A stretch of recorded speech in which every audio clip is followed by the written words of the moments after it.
करा, बस करा. सन्माननीय अध्यक्ष महोदय,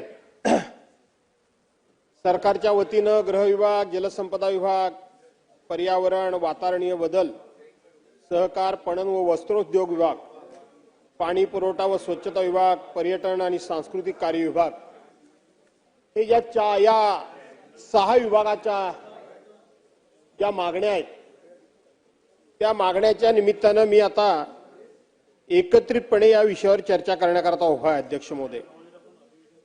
अध्यक्ष महोदय, माननीय मुख्यमंत्री महोदय संसदीय कामकाजाला विशेष महत्त्व देतात असं मी अनेक वेळेला विधान केलेलं आहे आणि संसदीय कामकाजाला ते महत्त्व देत असल्यामुळं आज ते त्यांचा विभाग जो गृह विभाग आहे त्या गृह विभागाची चर्चा सुरू असताना स्वतः येऊन सभागृहामध्ये बसलेले आहेत आणि म्हणून सुरुवातीलाच मी त्यांच्या विभागामार्फत या विभागाच्या वतीने विभागाची या ठिकाणी चर्चा सुरू करतो.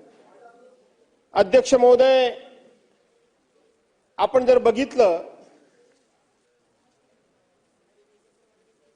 तर आपण शासकीय आकडेवारीत बरेच वेळेला आपला विभाग किती हा सुधारित झालेला आहे, मागच्या वर्षापेक्षा, मागच्या सरकारपेक्षा आपल्या विभागामध्ये यावेळेला किती चांगल्या सुधारणा झालेल्या आहेत अशा पद्धतीचं सर्वसाधारणपणे उत्तर देऊन किंवा सन्मान्य सदस्यांनी काही मुद्दे उपस्थित केले तर त्याचं उत्तर हे संबंधित खात्याचे मंत्री या ठिकाणी सभागृहामध्ये देत असतात. परंतु गेले 2 दिवस सभागृहामध्ये या मागण्यांवर चर्चा झाली. दोन्ही वेळेला मी सभागृहामध्ये हजर होतो. दोन्ही वेळेला साधारणपणे 10 ते 12 मिनिटांमध्ये 5-5 विभागाच्या मागण्या डिमांड ज्या आहेत त्या मतदानाला टाकण्याचा विनंती केली गेली आणि त्या मंजूर करून घेतल्या गेल्या. अध्यक्ष महोदय, सर्वसाधारणपणे सन्मान्य सदस्य आपापल्या भागातल्या व्यथा मांडतात, अडचणी मांडतात. या व्यासपीठावरून त्यांना त्या सभे कुठेतरी न्याय मिळावा, उत्तर मिळावं, मंत्री समोर असतात, आपल्याला काहीतरी उत्तर मिळेल अशा एका अपेक्षेनं आणि त्यांचा तो हक्कच आहे त्या हक्काच्या अधीन राहून ते वक्तव्य करत असतात. परंतु आपण त्या संदर्भामध्ये काही त्या चर्चेचं उत्तर देत नाही किंवा आपण त्या मुद्द्यांचा परामर्श काय घेत नाही.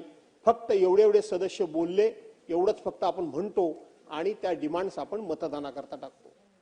ठीक आहे अध्यक्ष महोदय, सभागृह अतिशय शांततेनं चाललेला आहे. सभागृहाचा विरोधी पक्षाकडून एकही मिनिट वाया जात नाहीये आणि म्हणून अध्यक्ष महोदय, माननीय मुख्यमंत्री महोदय या ठिकाणी सभागृहामध्ये आहेत आणि आज राज्याचा सगळ्यात महत्त्वाचा जो विभाग आहे तो गृह विभाग आहे.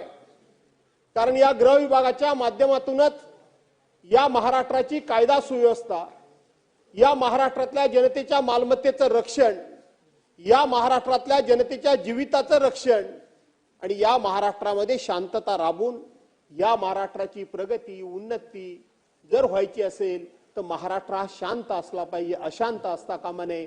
याची प्रामुख्याने जबाबदारी ही गृह खात्यावर येते, गृह विभागावर येते आणि म्हणून या ठिकाणी मी काही गृह विभागाच्या आकडेवारी माझी पदरची सांगत नाही, परंतु वेगवेगळ्या ठिकाणची जी काही प्रकाशनं झालेली आहेत, प्रसिद्ध झालेली आहेत, ती शासकीय प्रकाशन आहेत. त्या प्रकाशनावर जर नजर आपण टाकला तर आपल्या राज्यामध्ये आपला संपूर्ण गृह विभागाचा किंवा पोलीस खात्याचा कारभार हा दिवसेंदिवस फार चिंताजनक होत चाललाय आणि हा चिंताजनक होत चाललेला कारभार आपल्याला नक्कीच शेवटी वेदना देणार आहे आणि आपल्या सर्वांना त्या ठिकाणी लक्ष आपलं वेधणार आहे आणि आपल्या सर्वांना व्यथित करणारा अशा प्रकारचा हा कारभार आहे.